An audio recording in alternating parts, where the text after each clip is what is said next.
Hello, welcome to Monday Morning Matters live broadcast show brought to you by Magnicraft Consulting team, anchored by Niyi Dunmade, a certified church consultant with the Society for Church Consulting in the U.S. Here, each Monday of every week, we address important, relevant, and actionable topics of interest that will help you and your church grow healthier.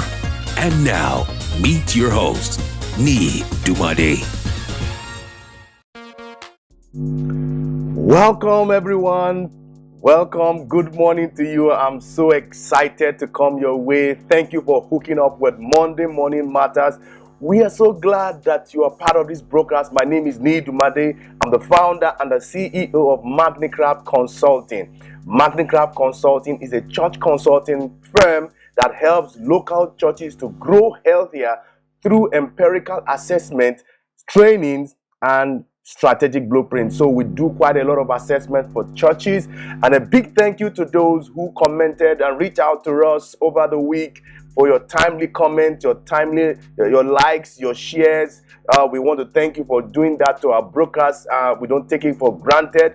We are so glad that you are part and you are identifying with us. One of the things I want to just share, which is a great news for me, you can't today we're going to talk on kickstarting church revitalization. You can't and won't revitalize yourself if you are still struggling. You can't revitalize the church if you are still struggling to revitalize yourself. And so churches most often reflect their leadership.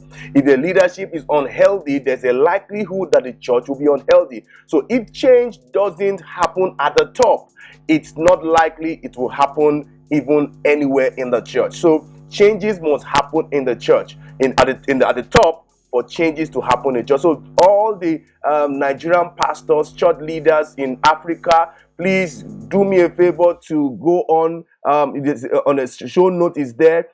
Church Answers, we had some good partnership with Church Answers. Church Answers is excited to announce the opening of Church Answers Nigeria, very soon, and I'll be leading that office from Abuja. So please feel free. Church Answers has some good resources. What has made me is Tom Rayner, Chuck Lawless, John Hewitt. All these guys are fantastic.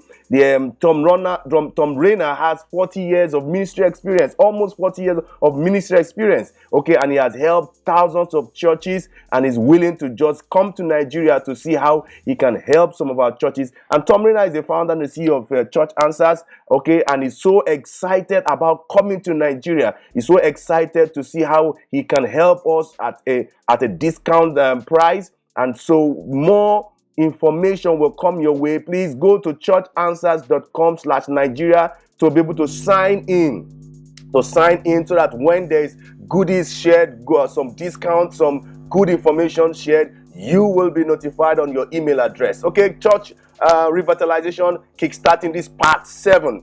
Part 7. The thing is that the church revitalization is so rich that it takes a lot to be said to be able to make sure that things kickstarts as a revitalization effort in your church. Now we have dealt so much on the person, because if the person is unhealthy, there's no how your church can be healthy. If the top is not healthy, there's no how the body will be healthy. And so we've dealt so much about the person. So please go back to part 1 to 6. You'll be able to get some of the good information from there. So when we deal with the person, we're now going to deal with the process. The third one is the priority. The fourth one is prepare and then prayers.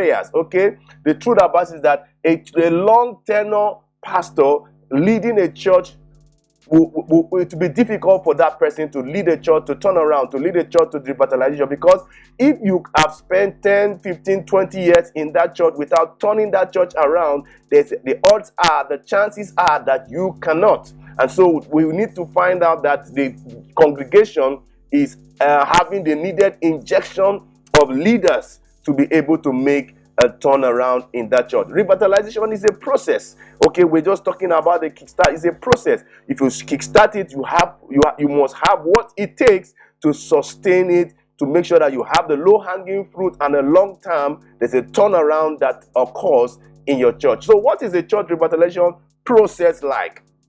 It's going to be short. In the next 5 minutes, we'll be rounding up. One is to decide that you want to get your church revitalized. The decision must be unanimous within your leaders that we want to turn our church around. Then the second one, which I'm going to dwell more in this broadcast, has to do with assessment.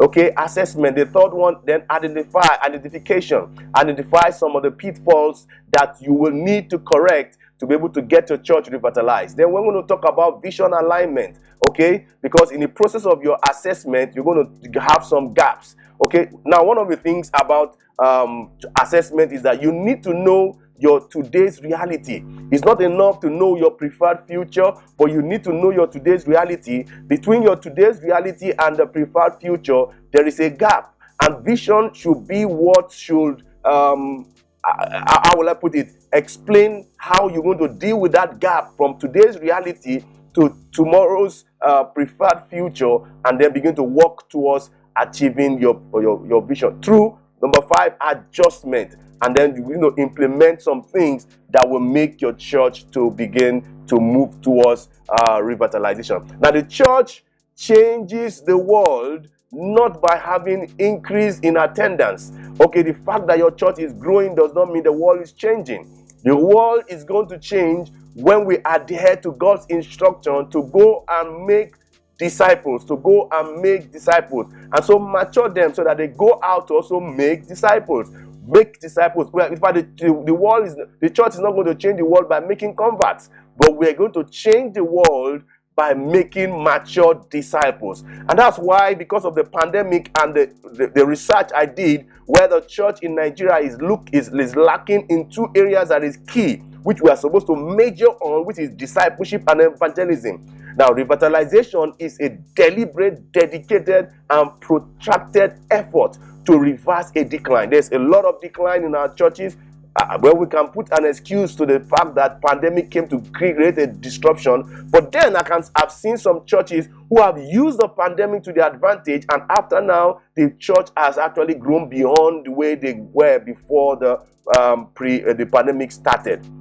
So to reverse the decline or death of an existing church, I made it clear in one of the trainings I had recently that churches do die. It's the universal church that will not die. A local church, if you fail to obey the principles of what sustains the life in that church, I can tell you that church will surely die. So revitalization is an existing church, an existing leadership, an existing structure, but of course an existing history and legacy which you need to dig up with today's reality. But then you have injecting renewed effort into it to make sure that there's a turnaround in what is going on in your church. So revitalization is a continuous action. It does not stop. If you get a desired result in the church revitalization, you don't have to rest your oasis and then begin to do things as normal.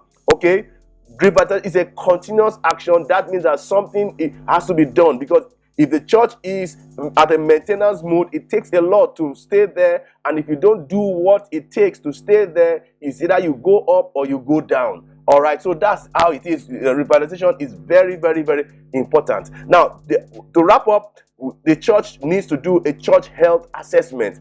Okay, we need to know where you are today. Okay, if you don't know where you are today, there's no likelihood that your vision or getting to your preferred future will likely be successful. So in the assessment, we're going to do a lot of cultural assessment, congregational assessment, community assessment, okay, to understand your why. What's your culture? What's your conduct? What's your attitude? What's your beliefs? So we do that to be able to determine your church health status through empirical assessment. Are you ready for change? Are you ready to get the desire, to make the desired effort, the renewed effort, the new effort that will cause your church to turn around? And so there's a lot of benefits to church health assessment.